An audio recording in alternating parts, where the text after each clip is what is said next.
chance for Torquay. Chris Hargreaves, the captain. If he stays offside, Carlisle checks instead. He's looking for Benny. Sells. Hello and welcome to this latest episode of the Gull'S View, the podcast by Torquay fans for Torquay fans. We've got Tom, Clive and Chris joining me. We're going to talk about a brilliant away day. We're going to talk about the upcoming non-league day, and we're also going to talk a little bit about sort of the community and what we can do going forward, maybe as Torquay fans, to keep improving the community and much more. All positive stuff, and we'll go from there. So, the important stuff, Dorking away. What a day out. We were all there. Probably Gull'S View history, actually, in a way, though, which we were all there. I had one of the best days I've had ever, actually, with football. It was one of the nicest days for you lot and everyone. Clive, let's begin. Yeah, it was a lovely day. Went up, obviously, with yourself, Chris, and Chris's old man on the train. Met a few people on the way. Dorking was lovely in the spring sunshine. We all peeled off and had a couple of pints before the match. My son made an ill-advised joke about taking pyro into the stadium, which the steward actually thought he was telling the truth about, and that needed a little bit of unraveling, but it was all fine. We had a lovely day. The game itself really was tremendous. There were different people on various vantage points, weren't there? I think you three lads were behind the goal, and you were getting magnificent shots of the crucial moments. I myself spent nearly all the time stood on the very bottom of a floodlight pylon, which did actually afford a decent view. Beautiful. I'll let others, to be honest, talk about the football, that bit of it that was played. But what a lovely day out. There was 650 Torquay fans there. 649 of them more or less behaved themselves. And yeah, perfect day, really. Great away win. Well done, boys. Yeah, incredible. Chris, take us away with the tactical side. Very, very well set up by Paul, wasn't it? It was, yeah. It was, as Matty said on Twitter, absolutely the right phrase. It was an all-timer away day, wasn't it? One of those that make all the rubbish ones, like Clive's had coming over from Chelmsford and things like that, worth doing. Yeah, it was just great from start to finish, wasn't it? We caught with a lot of Torquay fans. Great to see people. Great to get recognised when you first arrived in Newton Abbot for you, Swanee. Always good to get recognised. Yeah, it was great. It was really good. Yeah, I think. There wasn't a lot to talk about the football, was there? Really, let's be honest. I mean, I won't be quite so crass as Mark White, but he wasn't wrong, was he, when he said about the actual quality of the game wasn't that high. But I think in terms of setting us up away from home, Watton got it spot on. He effectively picked four centre-backs in across the back line, with Krask and Fulston as the two full-backs. But as I wrote in the piece after the game, both full-backs were a massive part of how we were able to defend. Heroic. Yeah, Dyer and Dre were great in the middle, but Krask and Fulston swept everything up behind them, got their foot to everything, got their head to everything. Threlkel was kind of the shield I think we hoped he would be when we signed him in front of that back four, and it would have meant Hayfield could buzz about a bit. We didn't get attacking players into the game. There wasn't a lot of space and quality in the game, was there? But what we did have, which is what you need, is just that one bit of quality, didn't we? That outstanding delivery for the corner from Jordan Young. And actually, when you watch it back, it's a good header, because it came out the back of the keeper, and he's had to kind of keep his head on it, and then head it down into the corner. And after that, there wasn't really much coming our way, was there, after that? So yeah, it was just a really good away performance, wasn't it? And to think someone's been worried about their away form, I don't know. It's actually crucial that we can, if we get, let's be honest, it's highly likely it's going to be playoffs, and we're going to have to play these sort of teams. The fact that we can perform and set up, it's almost a bit like tournament football, isn't it? In that sort of sense, and that the mentality to show the fight, the passion, like they were so up for it, as they have been for so much of the season. It was absolutely excellent. I mean, the back four, as Chris said, was just immense. Let's talk about the goal, actually. So many things to that goal. Obviously, I spent most of Saturday saying get in the mixer, as I do most games, and that we have a few times recently, actually, and it just shows it wasn't just the immense quality on the ball. It was the fact, if you look at it, there's runs everywhere. So wherever that ball goes, there's going to be a player free there, and they can't deal with it. And it's quite interesting, actually, Tom, wasn't it? Because I turned up expecting a lot of good play from Dorking off the ball, but there are a lot of long throws, and they did nothing with it. Do you feel like I never actually sweated much, to be honest? It was weird. It was weird. It was a bit like Tunbridge, where I didn't want to say it because you curse yourself when you say it, but I didn't think we were actually going to concede. The first 20 minutes, half an hour was hard watch, but to be expected from Dorking at home, fantastic football club and play some really nice stuff. But I mean, they had a couple of boring long throws, as Chris liked to refer to, throughout the 90 minutes, but that It's was boring. about it. Every single week, Tom, I've got it's just boring. Play some football, do something else. Boring. Well, it's You good just if had the you feeling. make a threat of it. Yeah, but you just had a feeling once we rode out that early storm, we grew Yeah. into the game and the goal, especially. I mean, it'd been coming. I thought, we had one off the post, a great cross in from Matt J, and Dyer almost got himself on the score sheet earlier on. And I just felt like, in terms of the chances that were created, we had the better of them. Yes, Dorking hit the post as well and had one ruled out for offside, but the one that hit the post was ruled offside again, so doesn't count if you ask me. And yeah, it's just a great delivery into the box. The last couple of weeks results, we've won games from set pieces, or have come from set pieces. So it's very important that. And yeah, just you go 3 months without winning an away game, and then you win 3 on the trot. It's crazy. But I said last episode, to the lads, do you really want this promotion? And they showed it to me on Saturday, and I thought, from Paul Watson's perspective, it was a masterclass from him. It really was, the way we just set up, absorbed all the pressure, and we got them. Our quality showed in the end. And, to get the double over Dorking Wanderers, Yeah. 2 clean sheets, it's amazing. It's Mega. huge. Mega. They've probably got a bigger transfer budget than we do. I think I recall Yeah. somewhere, I think he's been saying, Mark White, that he's got a National League budget in the National League South. So it's a very, very, that's a statement win from us. And I think a lot of teams in that top 7 will look at that result and think, oh, hang on a minute. That's a big win for Torquay. And to go away from home now and to start putting the performances away I don't fear anyone now in the playoffs. I never have.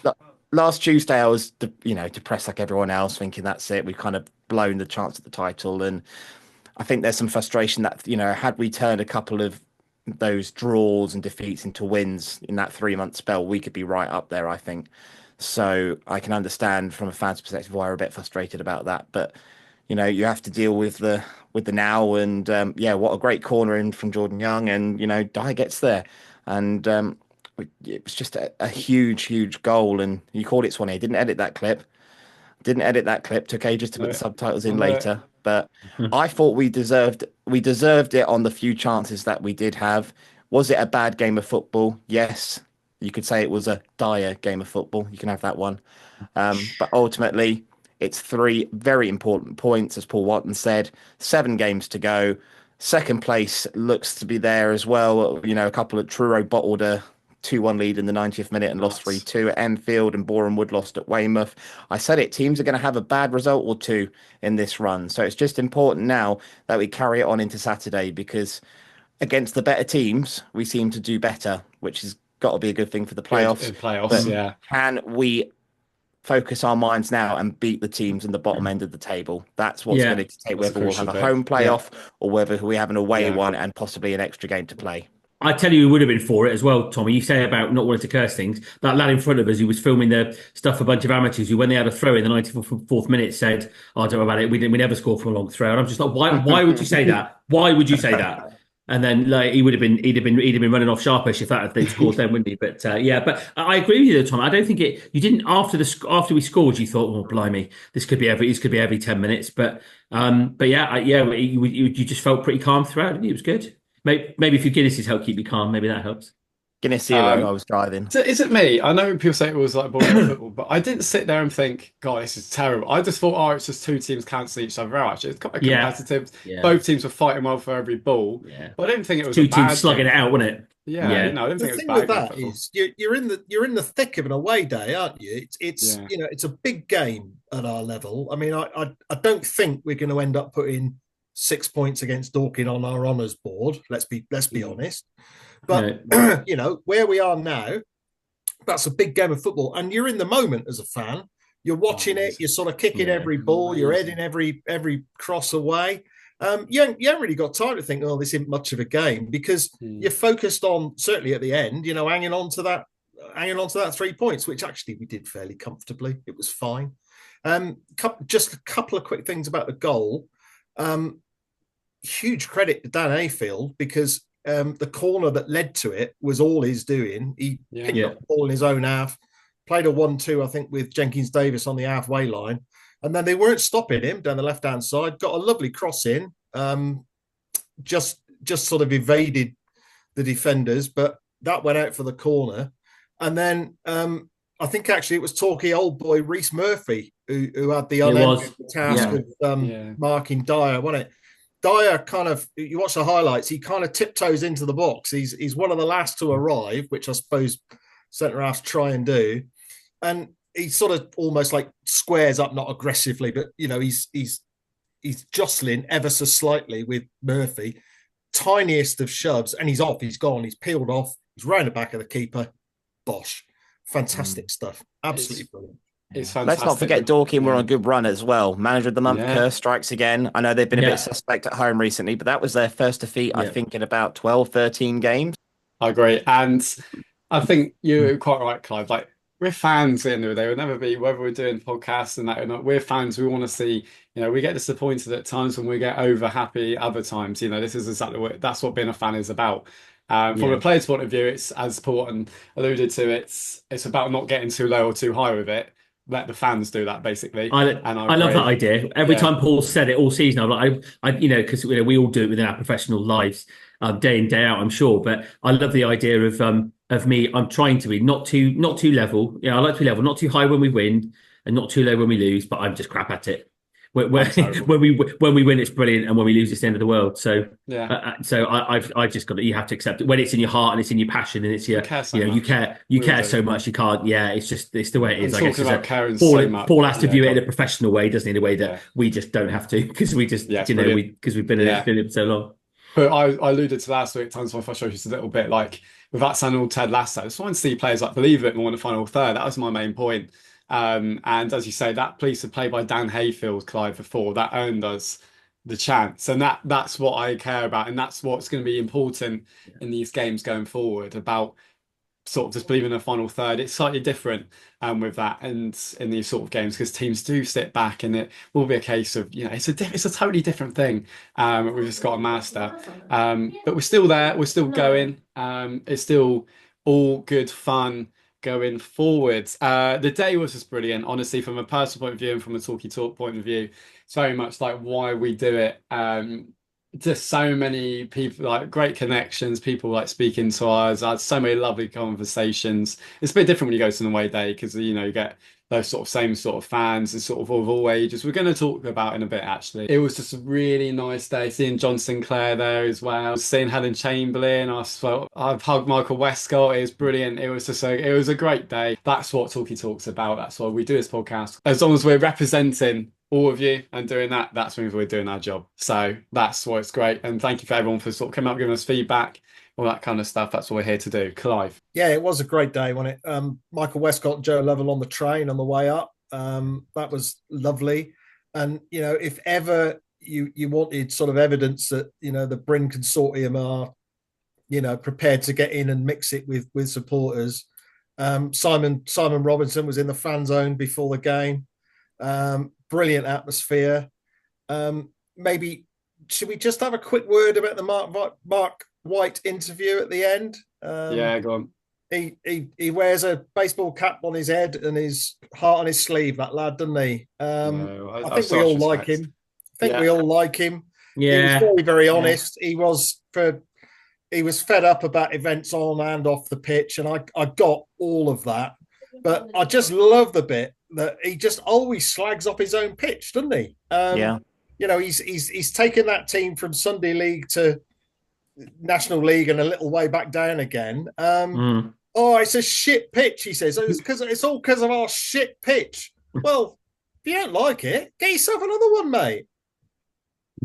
Very true. It's very true. Interesting. Something else I thought about Saturday, as well, thinking about, after the game when we were leaving the ground, there was almost singing, and that's why you love football as well, isn't it? That's why I was thinking, where else, if you don't, and people will have answers, but if you don't love football and you don't but you don't do what we do. How do you ever get that? Those few minutes after the game when everyone's singing and bouncing and random people are Yeah, hugging you because you've won 1-0 away at Dorking in March. yeah. Where else do you get that in life without football? Just connect. Matty was there dancing and jumping, and loads of people that we recognise. Obviously John was there. It's just brilliant, isn't it? I mean, Yeah. that's what all the misery is for, isn't it? Those moments where those disappointments are for moments like that where you kind of come together as I think that 1-0 win at Dorking could do that to a bunch of people was hard to understand, isn't it? Yeah, I was thinking about it. I'm really sorry. The ever present in all of this is Paul Bastard as well, Yeah, because well played. he's always there, whether it be chipping them in the freezing cold or Dorking in the sunshine. The bloke's always there, loves the yellows. He's back in the bay now, and it's always a pleasure to see him. I was having to think about it of things on the very long 45-minute car journey I had back home after the game.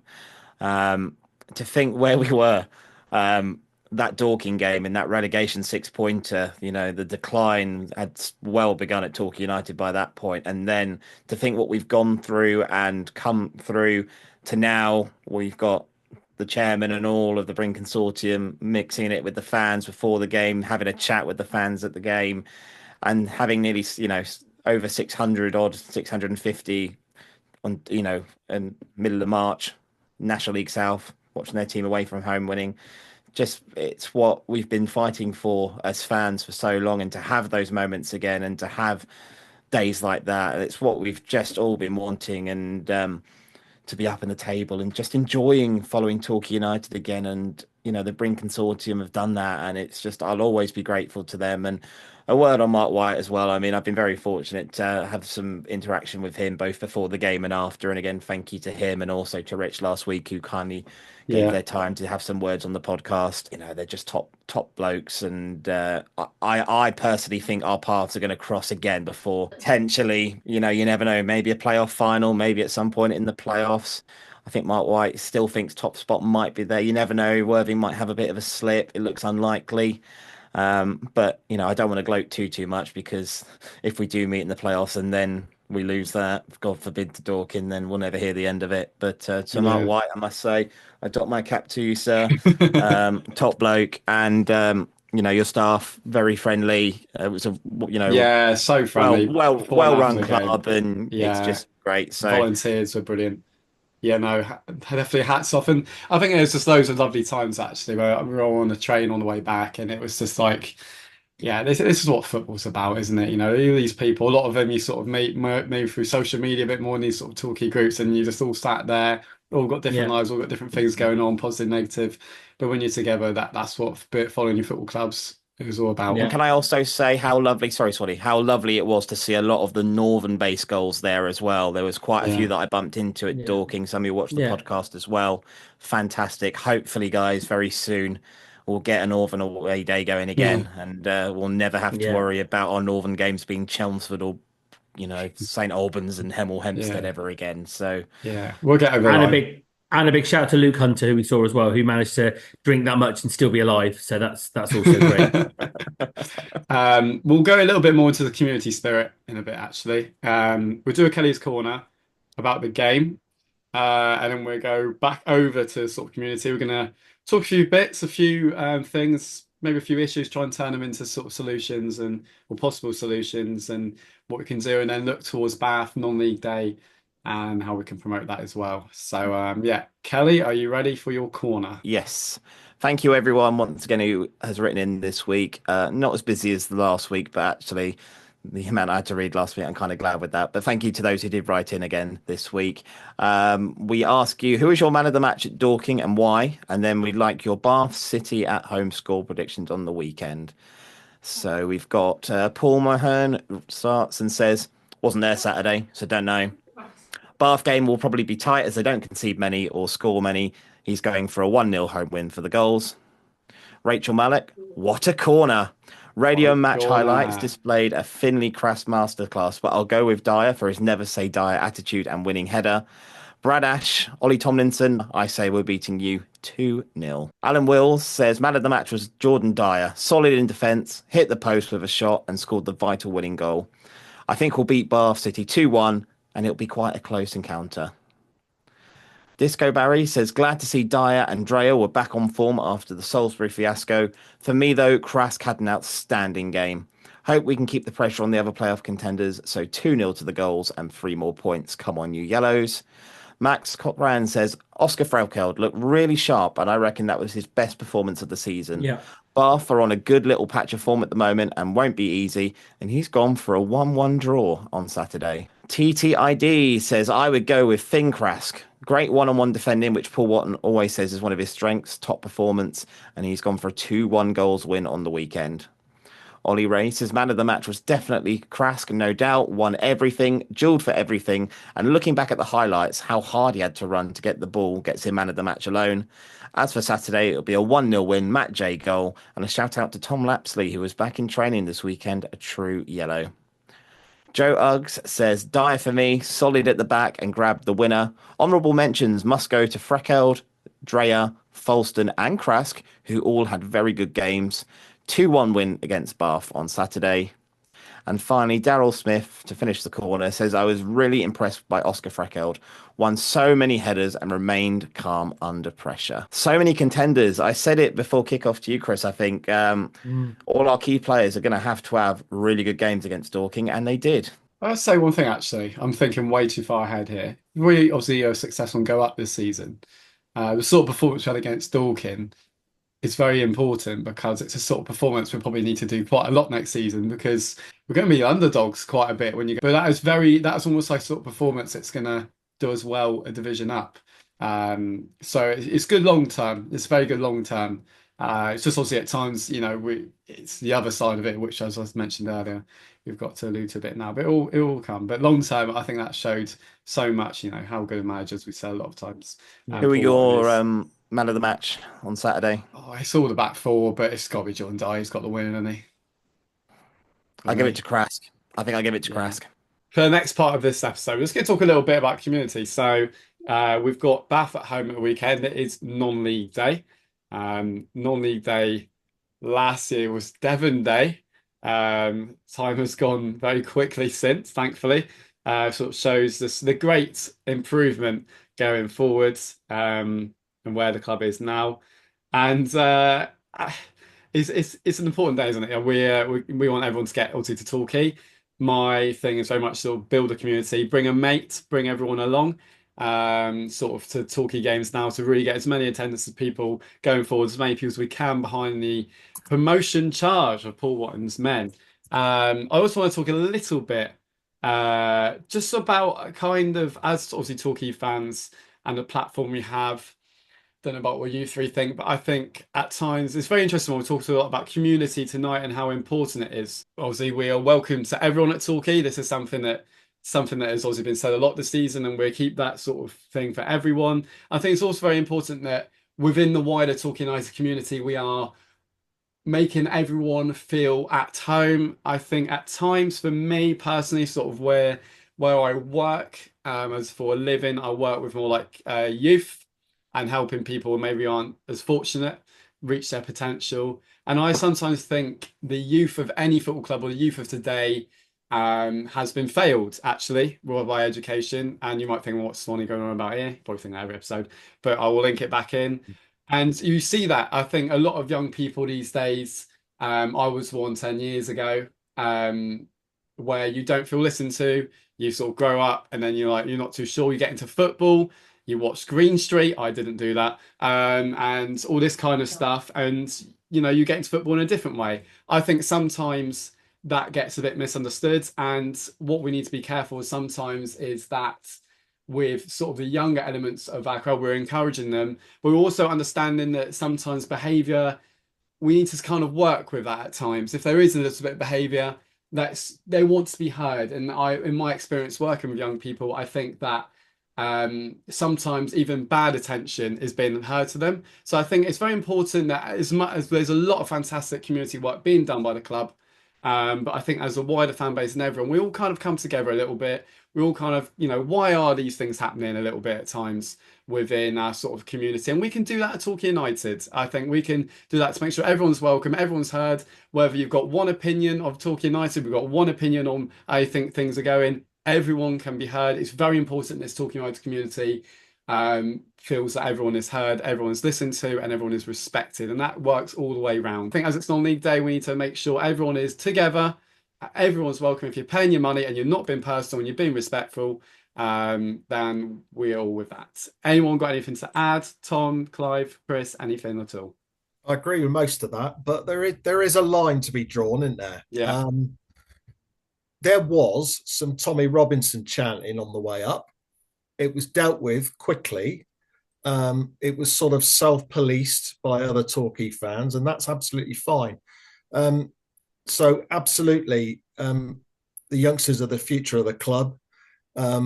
Great fun and games had with alternative percussion on Saturday afternoon.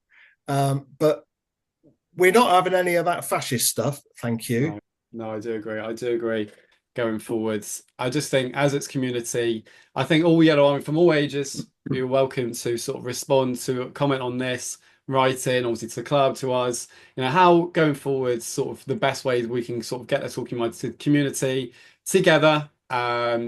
And I think going forward, maybe something for the clubs to look forward to, of all ages, of all sort of representations, sexualities, everything, representative of all, sit together, whether it's an independent thing we do through Talky Talk, or it's something the club has an initiative to. I think something like that. Do we all think? Because I love this all club, I love this community, but I don't like these sort of things we're coming across, and I don't want to sit here and be like, it's your fault, it's your fault, it's your fault. It's a collective thing that we can all strive to improve, and then we can grow Talking Nice community. That expands the club, that gets more revenue, it becomes a safer place for all. And there's definitely conversations to be had. And that's for me going into non-league day, community day. Let's just keep respecting everyone's views to a degree, and a line, of course, as you well said, Clive, and just enjoy football, enjoy the yellows, and make memories. I think that's what it is. Anything less to add? I just think it's that everyone goes to football for the same reason, which is to support the game, to support the club you go to watch, and to get behind what you're going to do. I think an awful lot of this season has been about getting behind, the club, of course, because that's what we're here for, but getting behind the individuals that are trying to, we're privileged to, to have met the owners on several occasions, to kind of have engaged with them on several things. And I think, like I said a couple of weeks ago, I can't work out in my own mind if we don't go up the season. Let's face it, we'd have taken the playoffs. But when you do know the people, and we're lucky to have met Paul and had conversations with him that, you know how much it would mean to everyone who's worked so hard to get our club back to where it is now from where it was 12 months ago. So, I mean, what an end to the story for the season would be to have, to achieve the ultimate dream, as Paul said to me the other week. So I just think everyone just has to realise why we're there, and behaving acceptably shouldn't be that difficult. I think we all know it is difficult for some people. But actually accepting in an inclusive way, so behaving in an inclusive way is very important for any organisation, but particularly a football club, which is such a community area where we all go to spend our weekends, to spend our money that we've worked hard to earn, because we love why we go. And actually, people shouldn't feel that they can't do that, or that when they do go there, that they might have that enjoyment spoiled by somebody giving an opinion, which is quite frankly not acceptable. I agree. One final point as well. I think, from like a welfare standpoint, a lot of people that go to football, it can sometimes be a lifeline for them. Sometimes I've been in stages of life where, it's kind of my main passion, and sometimes I will, if my team upsets me, I will be more upset than I normally would, because there's things going on, and I know there's a lot of people there as well. So I think sometimes it's very hard when it is like your profession, it is everything like that. That is a big part of community, and that is what we sort of spoke about over a year ago now, when people were dicing with the future of our football club and taking it away. A lot of it is their purpose, it's their family, it's their community. Even the ones that go along smiling, joking, those are the ones you got to look out for as well. So I think sometimes we can all get a little bit ahead of ourselves, and sort of, if someone's been a bit overcritical or whatever, as long as it's done in the right way, not a personal way, basically. Then that is what we're, and that is what football clubs serve a purpose for at times. Absolutely. Talking many a times have been, an outlet. A win with my mates been sort of the highlight of it, or a defeat sometimes even it comes out, whatever's going on. And that is what we're talking about in communities. That's what we've all got to understand and accept with each other, where we are with everything. And this is what football is about at the end of the day. I know it's about 3 points, but that's where we are. And as a great man said, enjoy it, but enjoy it by being disciplined. So Absolutely. that's Yeah. my thing.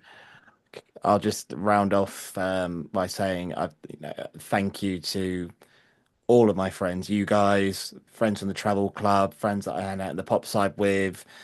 I've got a bit of there's some ill health in the family at the moment, and it's been quite difficult. And the whole community around Torquay United, from Michael Westcott and the Brink Consortium to my very good friends Neil, Alex, Mark from the travel club, and everyone associated, like the care and the kindness shown and the support given, it really means a lot. And that community spirit, we've been lacking that for many years at this football club, and to now have that support structure, to have again the football club in a good place, and actually people are looking out for you, and they're there to take care of you. So next time if next time you're standing next to someone, ask how they are, see how they are, because I tell you, it's been hard. I'm normally quite a joyous and smiling character, but life is, stuff goes on behind the scenes, and it's not all sunshine and rainbows, unfortunately. But don't I judge just a want book to by its put that cover. out there. Thank you so much to everyone who has taken the time, especially at the moment, to put an arm around me and just ask how I am and how the family situation's going. It really means a lot. And I think Saturday, and especially the last 2 weekends, actually have been absolutely amazing. And I've managed to get unpaid leave for Saturday. That's my commitment to the cause for non-league day this weekend, so I'll be down there again. So let's just get behind the team. Don't put our great football club, don't tarnish our great football club. We've got a fantastic fan base. Don't be idiots. Don't be in the minority here. Let's all get behind the football club. We've got 7 big games to go, potentially a couple of more to go after that. So let's just get behind the team. Let's pack play more, and let's take 3 points on the weekend. I agree. And that is a lovely way to end it. At the end of the day, the main thing from this episode is that's what football is about: community, positive community. Yeah, we get frustrated if we don't feel our team's playing the right way. We all will. We're football fans. And if we didn't come on here and say that, would be failure, and I wouldn't do it anymore. Right. I'm not a salesman, right? But in the chairman's chat last week, there was mention of an imminently to be launched lottery. Now, Rob Burkett from the Supporters Trust has worked day and night on this. He's really put in a hell of a lot of groundwork on it.